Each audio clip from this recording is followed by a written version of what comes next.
From Fox News, protesters confront officers patrolling D.C. streets after Trump policing takeover. Tensions flare in Washington, D.C. as protesters clash with police and National Guard near Union Station chanting Nazis and accusing officers of betraying the community. President Trump's federal takeover of D.C. police, citing crime, brings National Guard and federal agencies like ICE to patrol, sparking arrests and controversy. Critics, including Rep. Eleanor Holmes Norton, call it an attack on D.C.'s home rule, while the White House insists it's about safety, not overreach. D.C. is now suing with Attorney General Schwab, arguing the takeover is illegal and threatens self-governance. From CNN, Putin gave his final words at Alaska's summit in English, a language he speaks more of than he usually lets on. Russian President Vladimir Putin stunned at the Alaska summit, ending with a rare English quip, "and next time in Moscow," hinting at future talks with Trump.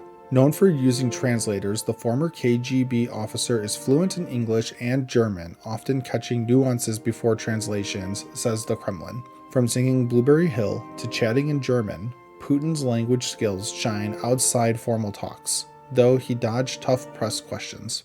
Trump called the Moscow invite interesting, leaving open the chance for more talks. What's next for these leaders? From NBC News, tariffs and deportations seen as contributors to rising prices and fewer immigrant workers.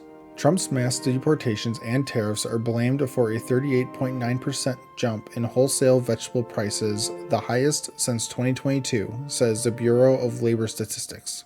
With fewer immigrant workers, industries like agriculture and construction face labor shortages, slowing growth and raising costs, per the Dallas Federal Reserve.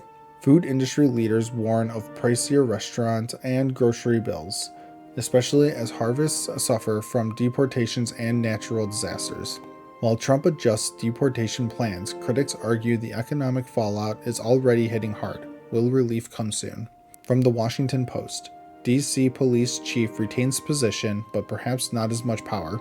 D.C.'s police chief Pamela Smith stays in her role, but Trump's federal takeover raises questions about who's really calling the shots.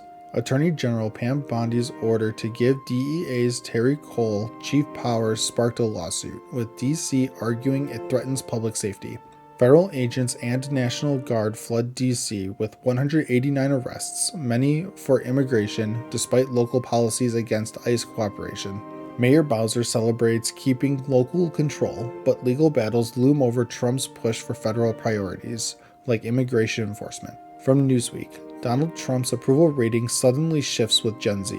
A new YouGov Economist poll shows Trump's approval rating among Gen Z jumping 10 points to -28, driven by gains on economy and immigration. Experts say Gen Z's choice-based voting, focusing on issues over party loyalty, may explain the shift. Despite low Democratic popularity, approval for Trump's handling of inflation rose to 31%, but his overall honesty rating is down, especially over the Epstein case. Only 13% of Gen Z approve of Trump's Epstein handling, with many believing he knew of the crimes. Will this trend hold? From the Charlotte Observer, Trump loses lawsuit as judge sides with defendants.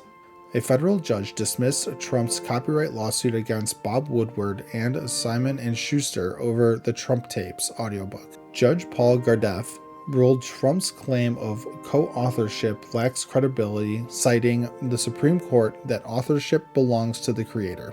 Despite conflicting copyright claims, the court found no evidence Trump has rights to the recordings even though he gave the interviews. Trump can amend his complaint, but the judge doubts he'll succeed. Another legal setback for the president. And as always, thank you for the like, comment, and subscription.